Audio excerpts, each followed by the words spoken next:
Pedales contra el destino. El amanecer llegaba tarde a San Jerónimo, ese pueblo antioqueño donde las montañas parecían tragarse el sol cada mañana. Daniel Montoya ya llevaba 2 horas despierto cuando los primeros rayos de luz comenzaron a trepar por las laderas. A sus 16 años, había aprendido que el tiempo era un lujo que no podía permitirse desperdiciar. Se calzó las zapatillas rotas que había remendado la noche anterior con alambre y cartón, tomó la bicicleta que descansaba contra la pared de bahareque de su casa y salió al camino de tierra que serpenteaba montaña arriba. La bicicleta era un mosaico de piezas encontradas, regaladas, intercambiadas, el marco de una marca que ya nadie recordaba, ruedas de diferentes tamaños que hacía meses Daniel había logrado emparejar cambiando favores en el taller de don Esteban, frenos que funcionaban más por fe que por mecánica. Pero era su bicicleta, y sobre ella, Daniel volaba. No iba a entrenar, aunque eso es lo que su corazón deseaba. Iba camino a la finca de don Tobías, donde trabajaba desde las 6 de la mañana hasta el mediodía recogiendo café, limpiando establos, reparando cercas, haciendo todo lo que un muchacho flaco pero incansable podía hacer. Ganaba 30,000 pesos por día, dinero que entregaba completo a su madre cada tarde, sin quedarse ni siquiera con lo suficiente para comprar una gaseosa. La familia Montoya vivía en una casa de 2 cuartos al borde del pueblo. El papá de Daniel, don Héctor, había sido jornalero toda su vida hasta que una caída desde un andamio 3 años atrás le había destrozado la espalda.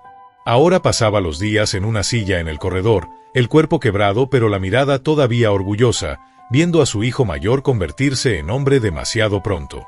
La mamá, doña Mariela, cosía ropa ajena por las noches y vendía empanadas los fines de semana. Había 3 hermanos menores, Juliana de 12, los gemelos Andrés y Camilo de 9. 4 bocas que dependían cada vez más de las manos agrietadas de Daniel. Pero Daniel tenía un don que nadie en el pueblo podía negar.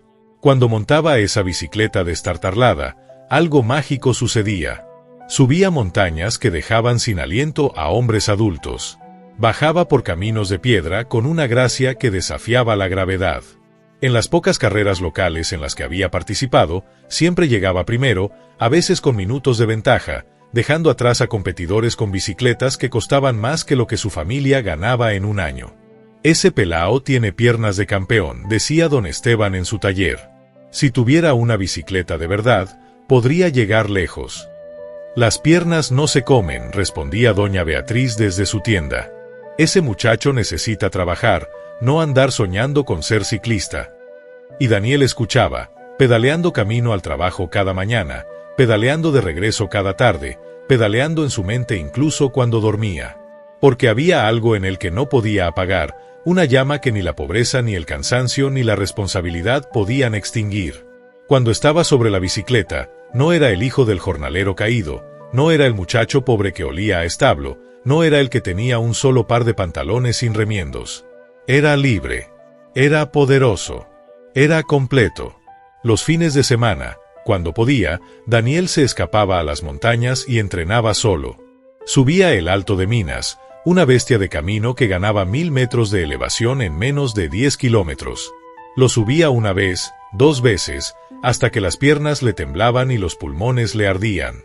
Luego bajaba como un rayo, memorizando cada curva, cada bache, cada tramo donde la tierra suelta podía traicionarte. No tenía entrenador, no tenía plan, no tenía cronómetro.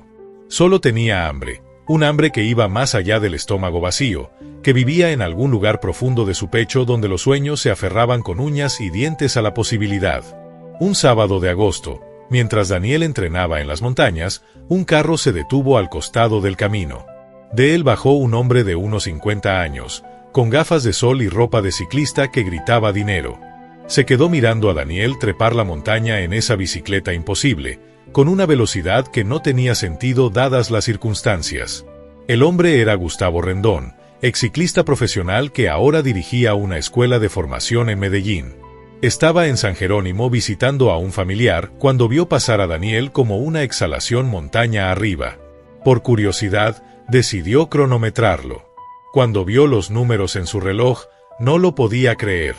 Esperó a que Daniel bajara. «Muchacho», lo llamó cuando Daniel pasó de regreso. «Un momento». Daniel frenó, receloso. No estaba acostumbrado a que extraños bien vestidos le hablaran. «¿Cómo te llamas?», preguntó Gustavo. «Daniel, señor». «¿Cuánto hace que montas bicicleta?». «Toda la vida, señor». «¿Entrenas con alguien? ¿Perteneces a algún club?». Daniel negó con la cabeza. «No, señor. Solo subo cuando puedo». Gustavo miró la bicicleta de Daniel, evaluando cada pieza remendada, cada componente al borde del colapso. Luego miró al muchacho, delgado pero fibroso, con ojos que ardían con algo que Gustavo reconocía porque él mismo lo había tenido a esa edad.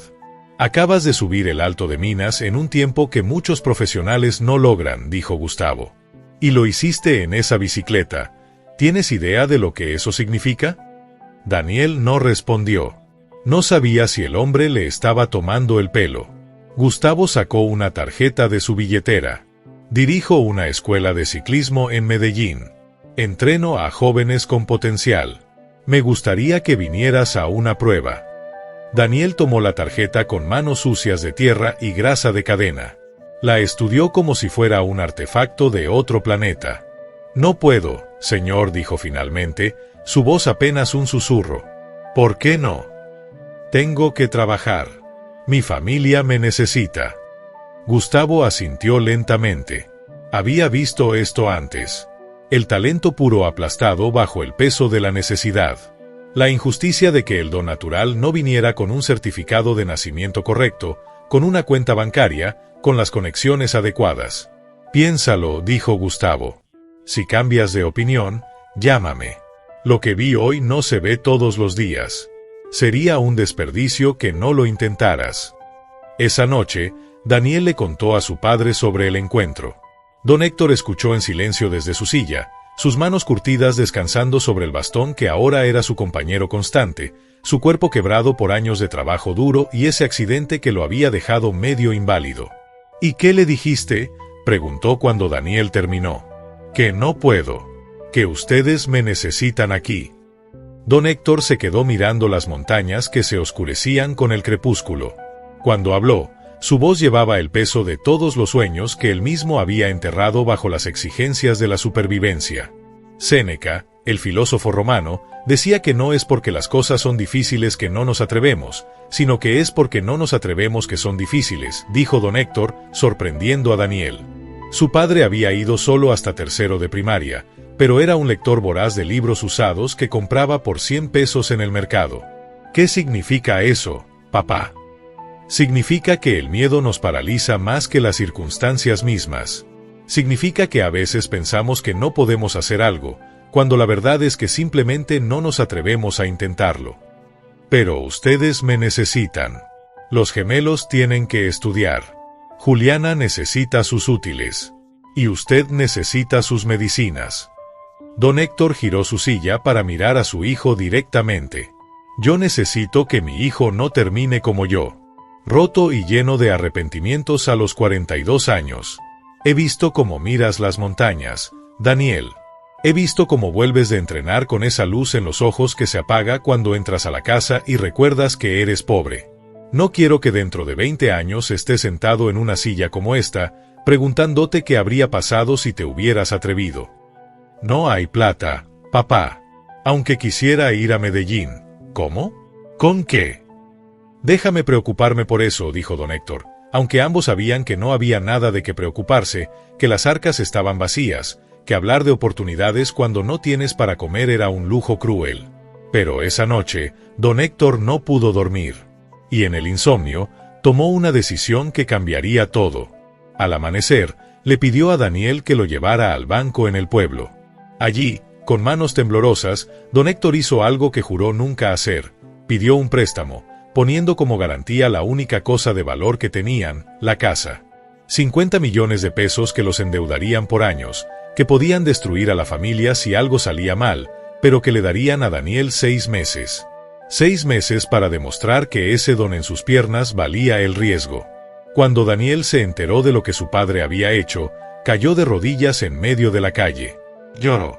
Lloró de gratitud, de terror, de la abrumadora presión de saber que ahora no solo cargaba con la responsabilidad de su familia, sino con sus sueños, con su futuro, con la casa donde habían crecido. Papá, ¿qué has hecho? Sí fallo. Séneca también decía, interrumpió don Héctor, su voz firme a pesar del temblor en sus manos, que la suerte es cuando la preparación se encuentra con la oportunidad. Tú has estado preparándote toda tu vida sin saberlo. Ahora tienes la oportunidad. No la desperdicies. Daniel llegó a Medellín una semana después con una mochila que contenía todo lo que poseía, 2 mudas de ropa, la tarjeta de Gustavo Rendón y el peso de una familia entera sobre sus hombros. Gustavo lo recibió en la escuela, un complejo con pistas de entrenamiento, gimnasio, talleres de mecánica y dormitorios para los ciclistas. Era otro mundo, uno donde Daniel se sentía como un extraterrestre. Primero, las reglas, dijo Gustavo. Entrenas 6 días a la semana. Descansas cuando yo diga. Comes lo que el nutricionista indica. Duermes 8 horas. Estudias porque no vas a ser ciclista toda tu vida. Y lo más importante, dejas el orgullo en la puerta. Aquí todos empiezan desde cero. Los primeros meses fueron los más duros de la vida de Daniel. Entrenar como profesional no era como sus escapadas solitarias a las montañas de San Jerónimo. Era sistemático, científico, implacable. Había entrenamientos de intervalos que lo dejaban vomitando al costado del camino. Sesiones de gimnasio que hacían que músculos que no sabía que existían gritaran de agonía. Y estaba la presión constante, el peso del préstamo que colgaba sobre su cabeza como una guillotina, recordándole cada segundo que el fracaso no era una opción. Cada noche, antes de dormir, Daniel llamaba a casa. Escuchaba la voz de su madre preguntándole cómo estaba, si comía bien, si no estaba muy cansado. Escuchaba a sus hermanos peleando en el fondo, el sonido de la vida familiar continuando sin él. Y escuchaba a su padre, quien siempre se despedía con la misma frase: recuerda por qué estás ahí, hijo. No es por ti solo. Es por todos nosotros, pero también por algo más grande. Es por demostrar que la pobreza no es destino. 3 meses después de llegar a Medellín, el teléfono sonó a las 3 de la madrugada. Era su madre, llorando. Don Héctor había empeorado. La espalda no era el único problema. Había algo más, algo que los médicos del pueblo no habían detectado porque nadie podía pagar los exámenes necesarios. Ahora, con el préstamo, habían ido a Medellín para ver especialistas. El diagnóstico fue devastador: cáncer de páncreas, avanzado, agresivo. Los doctores le daban 6 meses, tal vez menos. Daniel tomó el primer bus de regreso a San Jerónimo. Encontró a su padre más delgado, más pálido, pero con los ojos todavía ardiendo con esa fiereza que lo definía. No, dijo don Héctor cuando Daniel empezó a hablar. Sé lo que vas a decir y la respuesta es no. No vas a dejar la escuela. No vas a volver a trabajar en las fincas. No vas a sacrificar esto. Papá, estás enfermo. La familia me necesita. No puedo estar en Medellín mientras ustedes. ¿Mientras nosotros qué? Interrumpió don Héctor, su voz más fuerte de lo que su cuerpo parecía capaz. ¿Mientras morimos? Daniel, todos estamos muriendo. Cada día desde que nacemos. La pregunta no es si vamos a morir, sino qué vamos a hacer con el tiempo que tenemos. Se reclinó en su silla, agotado por el esfuerzo de hablar. Séneca pasó sus últimos años bajo la amenaza constante de un emperador loco. ¿Sabes qué hizo? Escribió. Pensó. Enseñó. Vivió plenamente hasta el último momento porque entendió algo fundamental. No controlamos cuánto tiempo tenemos, solo controlamos qué hacemos con él. Don Héctor tomó la mano de Daniel. Me quedan meses, hijo. Meses donde podré ver si mi sacrificio valió la pena. No me quites eso. No me hagas morir sabiendo que desperdiciaste esta oportunidad por culpa o por miedo. Si me amas, si respetas lo que hice, entonces corre. Corre como nunca antes. Hazme ver lo que ese préstamo compró antes de que ya no pueda ver nada. Daniel volvió a Medellín con el corazón destrozado, pero con una determinación que rayaba en lo salvaje. Cada entrenamiento se convirtió en una batalla personal. Cada montaña que subía era por su padre. Cada límite que rompía era una manera de honrar ese préstamo que había hipotecado su futuro. Su primera carrera real fue un campeonato regional. Daniel llegó en una bicicleta prestada de la escuela, con ropa que no combinaba porque era donada. Pero cuando el camino apuntó hacia arriba, cuando la montaña comenzó a pedir cuentas, Daniel se transformó. Atacó en el último puerto y cruzó la meta solo, con más de 2 minutos de ventaja. Cuando bajó de la bicicleta, cayó de rodillas. No de agotamiento, sino de liberación. Esa noche, cuando llamó a casa, su padre contestó. Su voz era débil pero clara. Lo escuché en la radio. El locutor no dejaba de hablar del muchacho desconocido que había aparecido de la nada. Estoy orgulloso, hijo. Tan orgulloso. Esto es solo el comienzo, papá. Voy a llegar lejos. Te lo prometo. No me prometas nada, dijo don Héctor. Solo vive cada carrera como si fuera la última. Séneca decía que no es que tengamos poco tiempo, es que desperdiciamos mucho. No desperdicies ni un segundo, hijo. Las victorias comenzaron a acumularse. Campeonato Nacional Sub-23. Victorias en carreras internacionales. Ofertas de equipos profesionales. Y con cada triunfo, Daniel corría a llamar a su padre, para contarle, para compartir, para que don Héctor supiera que su apuesta no había sido en vano. Pero el cáncer no respeta los sueños.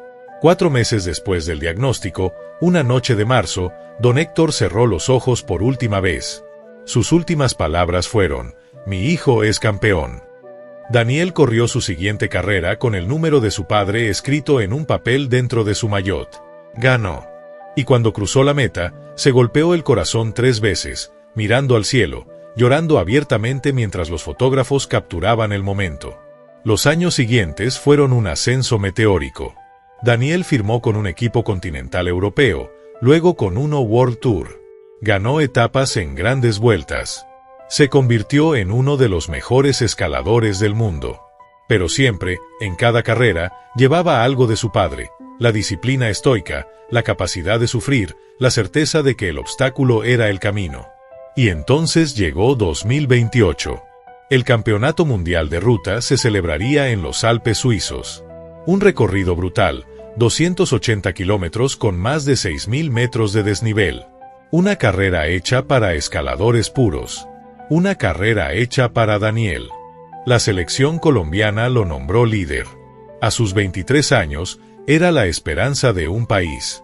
Pero también era el muchacho de San Jerónimo que alguna vez había pedaleado una bicicleta hecha de partes robadas al destino. La noche antes de la carrera, Daniel se quedó despierto mirando las estrellas desde su habitación de hotel. Pensó en su padre, en el préstamo, en todos los sacrificios, en cada momento que lo había llevado aquí. Abrió su cuaderno, el mismo donde había escrito sus pensamientos durante años, y escribió: «Papá, mañana corro por ti. Por ese préstamo que apostó nuestro futuro en mi sueño. Por cada vez que me dijiste que me atreviera. No sé si voy a ganar. Hay mejores corredores. Pero ninguno tiene lo que tú me diste, hambre real y la certeza de que el sufrimiento puede transformarse en algo hermoso». El día del Mundial amaneció perfecto. Cielo despejado, temperatura ideal. 200 corredores en la línea de salida, cada uno representando algo más grande que ellos mismos. Daniel tocó su maillot donde llevaba bordadas las palabras de su padre: «El obstáculo es el camino». La carrera fue guerra desde el inicio. Los equipos grandes controlaban, atacaban, rompían el pelotón. A mitad de carrera solo quedaban 30 corredores al frente. Daniel estaba ahí, conservando energía, esperando su momento, recordando todo lo que Gustavo le había enseñado. Faltaban 50 kilómetros. 2 puertos brutales. Daniel miró alrededor. Estaban los favoritos, los campeones, los que tenían todo el apoyo y los mejores equipos. Él estaba solo. Sus compañeros habían quedado atrás. «Siempre has estado solo», susurró para sí mismo. «Y siempre has encontrado la manera». En el penúltimo puerto, los ataques llovieron. Daniel respondió a cada uno, sufriendo pero manteniéndose. Llegaron a la cima un grupo de 8, Daniel y 7 de los mejores del mundo. Faltaba el último puerto. 15 kilómetros de subida al 9% promedio. Aquí se definiría todo. Los primeros kilómetros fueron controlados. Todos se vigilaban, esperando el momento perfecto. Daniel sentía sus piernas, su respiración, su corazón. Buscaba el instante. A 5 kilómetros de la cima lo encontró. Un favorito al frente titubeó apenas un segundo. Era una grieta minúscula, pero era suficiente. Daniel atacó. No fue elegante ni calculado. Fue hambre pura convertida en movimiento. Todo el sufrimiento de su vida, toda la pobreza, todo el dolor, todo el amor por su padre muerto, todo se canalizó en ese momento. Se levantó del sillín y hundió los pedales con una violencia que sorprendió incluso a él mismo. Detrás, el grupo explotó. Los grandes nombres intentaron responder, pero sus piernas no tenían respuestas. Uno por uno quedaron atrás. Daniel subía como poseído, cada pedalazo un grito silencioso, cada metro ganado una victoria sobre el destino que había intentado definirlo. Llegó a la cima con 1 minuto de ventaja. Pero faltaban 20 kilómetros hasta la meta, incluido un descenso traicionero. 1 minuto no es nada, pensó mientras comenzaba a bajar. Pueden recuperarlo. Pero descendió con la ferocidad de quien no tiene nada que perder. Cada curva al límite, su cuerpo fusionado con la bicicleta, volando por el asfalto como si las leyes de la física fueran sugerencias. En San Jerónimo, el pueblo entero estaba en la plaza. Más de 3.000 personas apiñadas alrededor de pantallas gigantes. Doña Mariela al frente, las manos en oración, lágrimas corriendo. Los gemelos, ahora adolescentes, gritando con cada pedalazo de su hermano. Juliana abrazando a su madre. En toda Colombia, el país se había detenido. 30 millones de personas miraban al muchacho pobre que estaba haciendo lo imposible. Daniel llegó al fondo del descenso con 50 segundos de ventaja. Faltaban 10 kilómetros, todos en falso plano con viento en contra. El peor escenario para un corredor solo. Sus piernas comenzaron a gritar. El ácido láctico inundaba cada fibra. La ventaja comenzó a derretirse. 40 segundos. 30. 20. A 5 kilómetros de la meta, quedaban 15 segundos. Daniel podía escuchar las motos detrás, casi sentía el aliento del grupo perseguidor. «No puedo», susurró. «No puedo más». Pero entonces escuchó la voz de su padre. «Ya te atreviste, hijo. Ahora termina lo que empezaste». Daniel hundió la cabeza y siguió. Cada pedalazo era agonía. El mundo se redujo a lo esencial, la carretera, los pedales, el aire entrando y saliendo de sus pulmones. A 3 kilómetros, 10 segundos de ventaja. A 2 kilómetros, 7 segundos. En la plaza de San Jerónimo, 3.000 voces gritaban como una: «Aguanta, Daniel, aguanta». 1 kilómetro para la meta. 5 segundos. Daniel podía ver la línea ahora, las banderas ondeando, las gradas explotando. Se levantó del sillín, buscando un último vestigio de fuerza que no debería existir. 500 metros. 3 segundos. 300 metros. El grupo detrás rugía, acercándose como una ola. 200 metros. Daniel ya no sentía las piernas.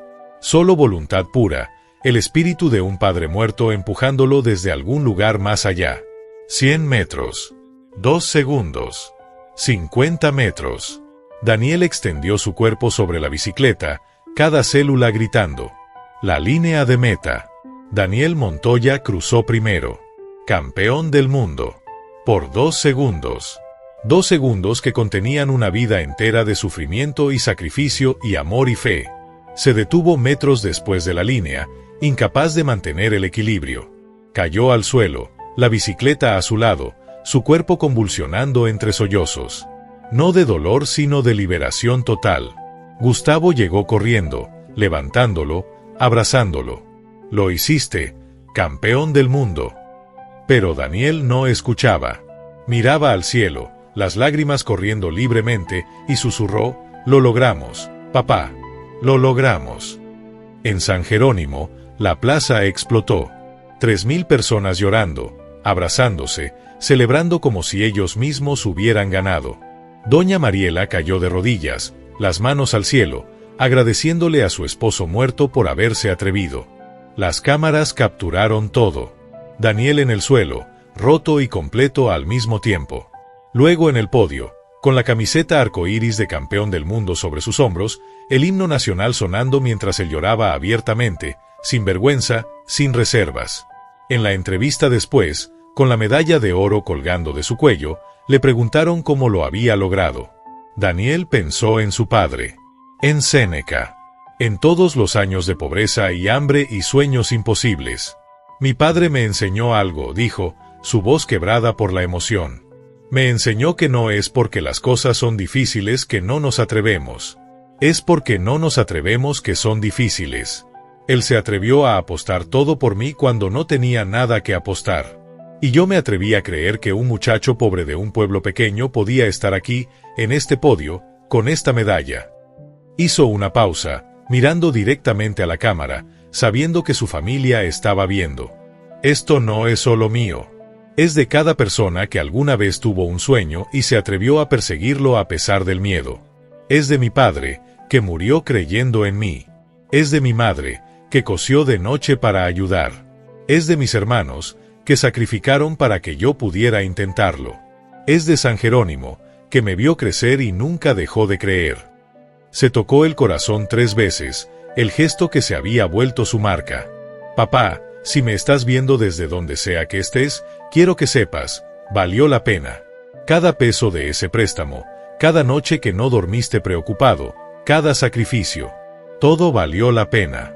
Porque me enseñaste que el obstáculo no es algo que evitar.